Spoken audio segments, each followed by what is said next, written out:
There comes even to kings the time of great weariness. Then the gold of the throne is brass, the silk of the palace becomes drab. The gems in the diadem and upon the fingers of the women sparkle drearily like the ice of the white seas. The speech of men is as the empty rattle of a jester's bell, and the feel comes of things unreal. Even the sun is copper in the sky, and the breath of the green ocean is no longer fresh. Kull sat upon the throne of Valusia, and the hour of weariness was upon him. They moved before him in an endless, meaningless panorama, men, women, priests, events and shadows of events, things seen and things to be attained.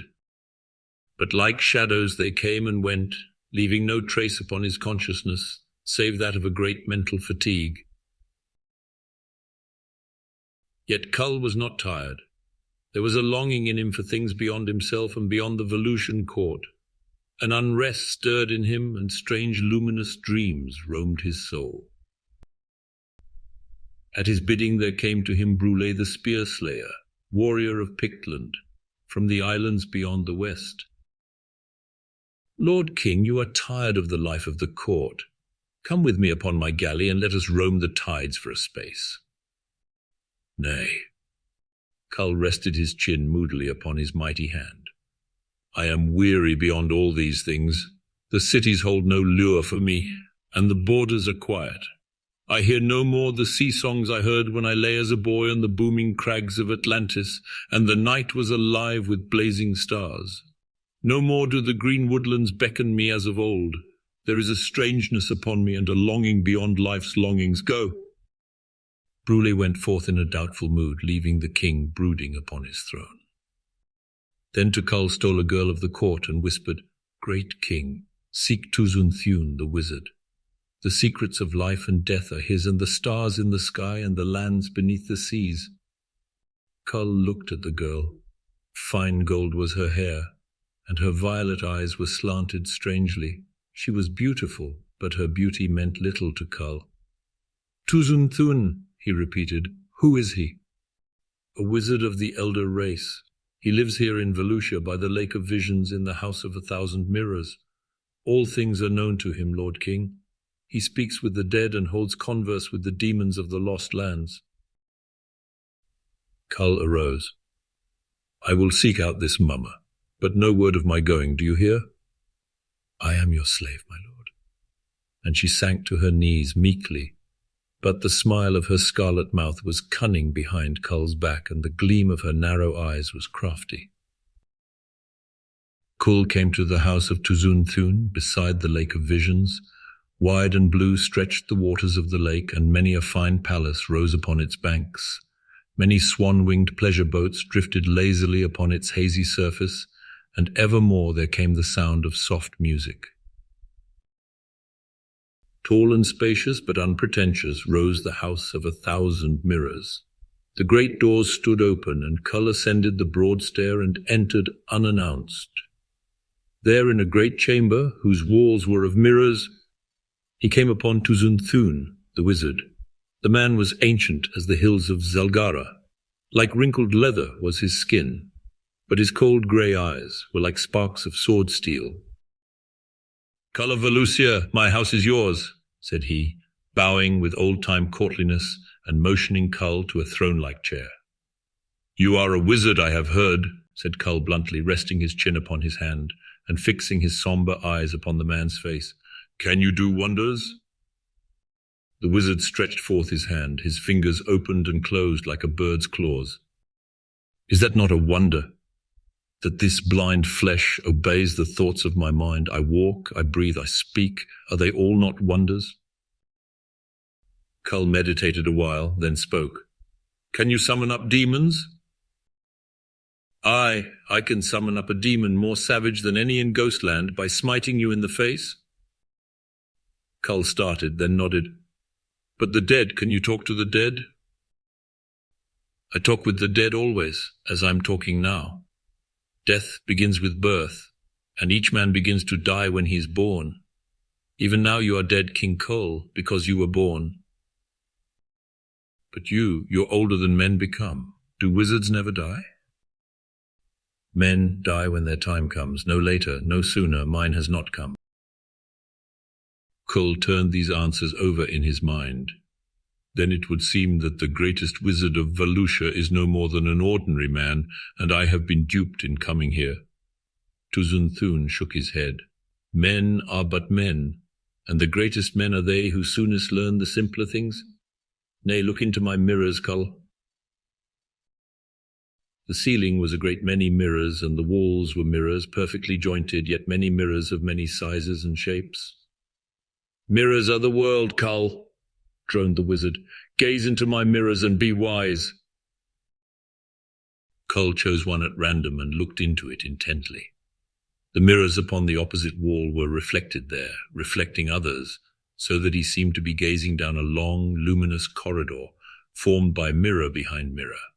And far down this corridor moved a tiny figure.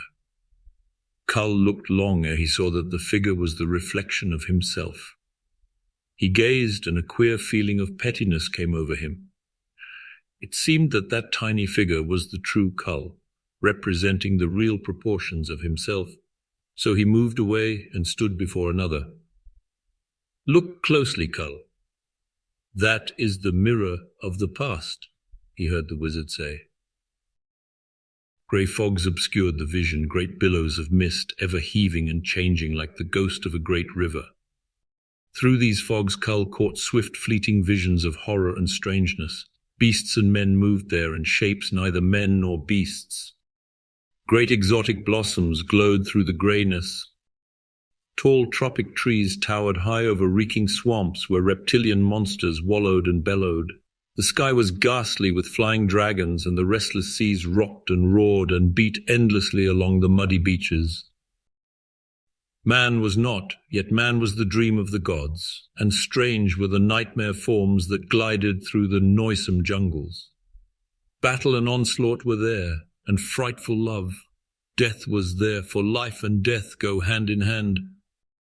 Across the slimy beaches of the world sounded the bellowing of the monsters, and incredible shapes loomed through the steaming curtain of the incessant rain. This is of the future. Kull looked in silence. See you what? A strange world, said Kull heavily. The 7 empires are crumbled to dust and are forgotten. The restless green waves roar for many a fathom above the eternal hills of Atlantis. The mountains of Lemuria of the west are the islands of an unknown sea. Strange savages roam the elder lands, and new lands flung strangely from the deeps, defiling the elder shrines. Valusia is vanished, and all the nations of today, they of tomorrow are strangers, they know us not. Time strides onward, said Tuzun Thune calmly. We live today. What care we for tomorrow or yesterday? The wheel turns, and nations rise and fall. The world changes, and times return to savagery to rise again through the long ages. Ere Atlantis was, Valusia was, and ere Valusia was, the elder nations were. Aye, we too trampled the shoulders of lost tribes in our advance. You, who have come from the green sea hills of Atlantis to seize the ancient crown of Valusia, you think my tribe is old. We who held these lands ere the Valusians came out of the east in the days before there were men in the sea lands. But men were here when the elder tribes rode out of the wastelands, and men before men, tribe before tribe. The nations pass and are forgotten, for that is the destiny of man. Yes, said Kull. Yet is it not a pity that the beauty and glory of men should fade like smoke on a summer sea? The wizard nodded and then replied, For what reason, since that is their destiny? I brood not over the lost glories of my race, nor do I labor for races to come. Live now, Kull, live now. The dead are dead, the unborn are not. What matters men's forgetfulness of you when you have forgotten yourself in the silent worlds of death? Gaze in my mirrors and be wise. Kull chose another mirror and gazed into it. That is the mirror of the deepest magic. What see ye, Kull? Naught but myself. Look closely, Kull. Is it in truth you? Kull stared into the great mirror, and the image that was his reflection returned his gaze. "I come before this mirror," mused Kull, chin on fist, "and I bring this man to life. This is beyond my understanding, since first I saw him in the still waters of the lakes of Atlantis, till I saw him again in the gold-rimmed mirrors of Valusia. He is I, a shadow of myself, part of myself. I can bring him into being or slay him at my will, yet—" He halted, strange thoughts whispering through the vast dim recesses of his mind like shadowy bats flying through a great cavern. "Yet where is he when I stand not in front of a mirror? May it be in man's power thus lightly to form and destroy a shadow of life and existence? How do I know that when I step back from the mirror, he vanishes into the void of naught? Nay, by Valka, am I the man or is he? Which of us is the ghost of the other? Mayhap these mirrors are but windows through which we look into another world. Does he think the same of me? Am I no more than a shadow, a reflection of himself, to him as he to me? And if I am the ghost, what sort of world lives upon the other side of this mirror? What armies ride there and what kings rule? This world is all I know. Knowing naught of any other, how can I judge? Surely there are green hills there and booming seas and wide plains where men ride to battle. Tell me, wizard, who are wiser than most men, tell me, are there worlds beyond our worlds?" "A man has eyes, let him see," answered the wizard. "Who would see must first believe." The hours drifted by, and Kull still sat before the mirrors of Tuzun Thune, gazing into that which depicted himself. Sometimes it seemed that he gazed upon hard shallowness, at other times gigantic depths seemed to loom before him. Like the surface of the sea was the mirror of Tuzun Thune, hard as the sea in the sun's slanting beams, in the darkness of the stars, when no eye can pierce her deeps, vast and mystic as the sea when the sun smites her in such way that the watcher's breath is caught at the glimpse of tremendous abysses. So was the mirror in which Kull gazed. At last the king rose with a sigh and took his departure, still wondering. And Kull came again to the house of 1,000 mirrors. Day after day he came and sat for hours before the mirror. The eyes looked out at him, identical with his, yet Kull seemed to sense a difference, a reality that was not of him. Hour upon hour he would stare with strange intensity into the mirror. Hour after hour the image gave back his gaze. The business of the palace and of the council went neglected. The people murmured. Kull's stallion stamped restlessly in his stable, and Kull's warriors diced and argued aimlessly with one another. Kull heeded not. At times he seemed on the point of discovering some vast, unthinkable secret. He no longer thought of the image in the mirror as a shadow of himself. The thing to him was an entity, similar in outer appearance, yet basically as far from Kull himself as the poles are far apart. The image, it seemed to Kull, had an individuality apart from Kull's. He was no more dependent on Kull than Kull was dependent on him, and day by day Kull doubted in which world he really lived. Was he the shadow, summoned at will by the other? Did he, instead of the other, live in a world of delusion, the shadow of the real world? Kull began to wish that he might enter the personality beyond the mirror for a space, to see what might be seen. Yet should he manage to go beyond that door, could he ever return? Would he find a world identical with the one in which he moved? A world of which his was but a ghostly reflection, which was reality and which illusion? At times Kull halted to wonder how such thoughts and dreams had come to enter his mind, and at times he wondered if they came of his own volition, or here his thoughts would become mazed. His meditations were his own. No man ruled his thoughts, and he would summon them at his pleasure, yet could he? Were they not as bats, coming and going, not at his pleasure, but at the bidding or ruling of whom? The gods, the women who wove the webs of fate. Kull could come to no conclusion, for at each mental step he became more and more bewildered in a hazy grey fog of illusory assertions and refutations. This much he knew. that strange visions entered his mind, like bats flying unbidden from the whispering void of non-existence. Never had he thought these thoughts, but now they ruled his mind, sleeping and waking, so that he seemed to walk in a daze at times, and his sleep was fraught with strange, monstrous dreams. "Tell me, wizard," he said, sitting before the mirror, eyes fixed intently upon his image, "how can I pass yon door? For of a truth I am not sure that that is the real world and this the shadow. At least that which I see must exist in some form." "See and believe," droned the wizard. "Man must believe to accomplish. Form is shadow. Substance is illusion. Materiality is dream. Man is because he believes he is. What is man but a dream of the gods? Yet man can be that which he wishes to be. Form and substance, they are but shadows. The mind, the ego, the essence of the God dream, that is real, that is immortal. See and believe if you would accomplish Kull."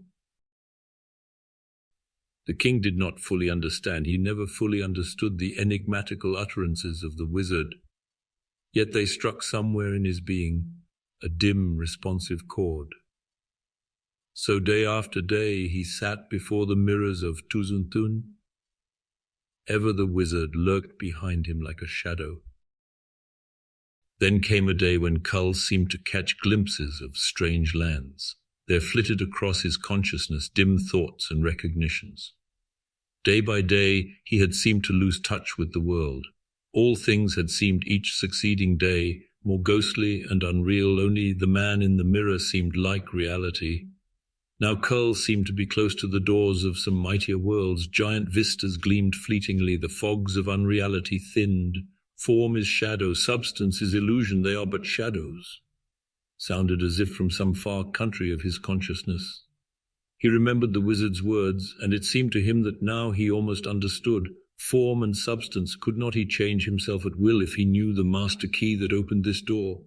What worlds within, what worlds awaited the bold explorer? The man in the mirror seemed smiling at him. Closer, closer. A fog enwrapped all, and the reflection dimmed suddenly. Kull knew a sensation of fading, of change, of merging. "Kull!" The yell split the silence into a million vibratory fragments.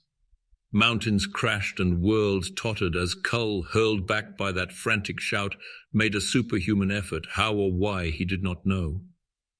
A crash, and Kull stood in the room of Tuzun Thune before a shattered mirror, mazed and half blind with bewilderment. There before him lay the body of Tuzun Thune, whose time had come at last, and above him stood Brule, the spear slayer, sword dripping red and eyes wide with a kind of horror. "Valka!" swore the warrior. "Kull, it was time I came." "Aye," the king groped for words. "Yet what happened?" "Ask this traitress," answered the spear slayer, indicating a girl who crouched in terror before the king.